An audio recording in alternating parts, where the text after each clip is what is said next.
पहली नजर का प्यार, एक नई शुरुआत। देहरादून की सुबह और अनु की कहानी की शुरुआत। देहरादून की सर्द सुबह थी। पहाड़ियों से उतरी धूप के साथ जैसे पूरा शहर जाग रहा था। उसी शहर की एक गली में रहने वाली अनु शर्मा, एक साधारण मध्यम वर्गीय परिवार की बेटी, कॉलेज जाने की तैयारी में थी। अनु के पिता एक स्कूल टीचर थे और मां गृहिणी। अनु को बचपन से ही पढ़ाई का बहुत शौक था। वह किसी राजकुमारी जैसी नहीं, लेकिन उसकी आंखों में सपनों का एक समंदर था।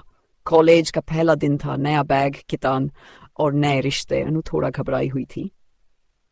आरव की एंट्री सादगी में लिपटा शौर्य। दूसरी ओर आरव मेहता एक बड़े बिजनेस फैमिली से था, लेकिन उसकी सोच बिल्कुल अलग थी। ना घमंड, ना दिखावा, बस एक सच्चे दोस्त जैसा व्यवहार।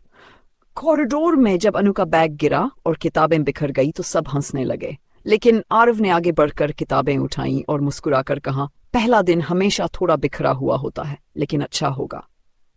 यहीं से कहानी ने एक नया मोड़ लिया। दोस्ती, हंसी और बढ़ता जुड़ाव।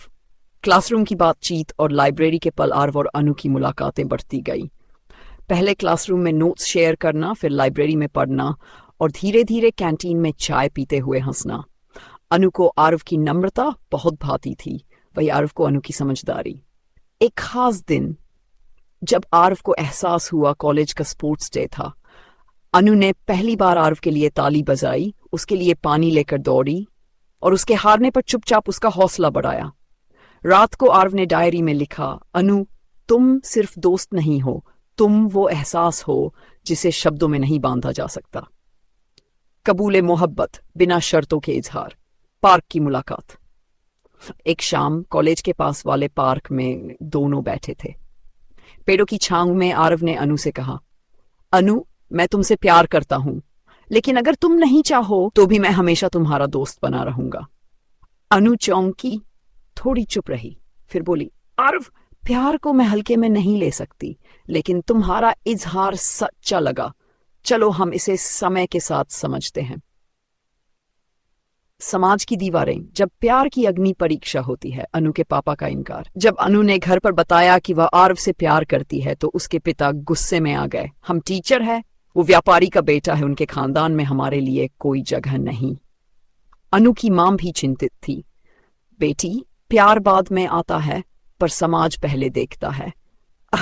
उधर आरव के पापा ने साफ कह दिया, हमारे व्यापार में सिर्फ रिश्तेदारों से रिश्ते होते हैं। तुम किसी मिडिल क्लास लड़की से शादी करोगे तो मैं नाम काट दूंगा। संघर्ष का संकल्प।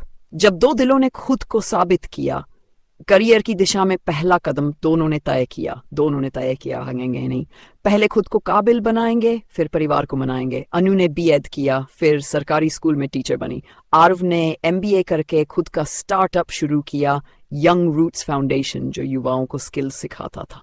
साल बीत गए। अनु और आरव की सफलता। अनु अब शिक्षा अधिकारी बन चुकी थी, वहीं आरव का स्टार्टअप 10 शहरों में फैल गया था। वापसी। जब दिलों की सच्चाई सामने आती है, फिर से एक प्रस्ताव, अब गर्व के साथ।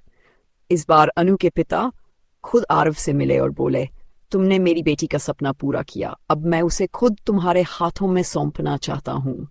आरव के पापा भी बोले, आज मैं समझा कि अमीरी खून में नहीं, सोच में होती है। अनु उस सोच की पहचान है दी। सिर्फ रस्मों की नहीं, विचारों की भी शादी सादगी से हुई, लेकिन पूरे शहर की नजरों में वो एक आइडियल कपल बन चुके थे। मीडिया में भी प्यार जो ना टूटा, समाज की लकीरों से एक प्रेरणा।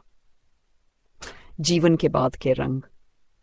जब प्यार दुनिया बदलता है।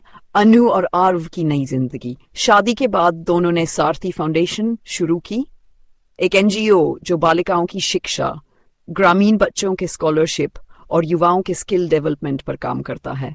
मीडिया की हेडलाइन बनी उनकी मोहब्बत।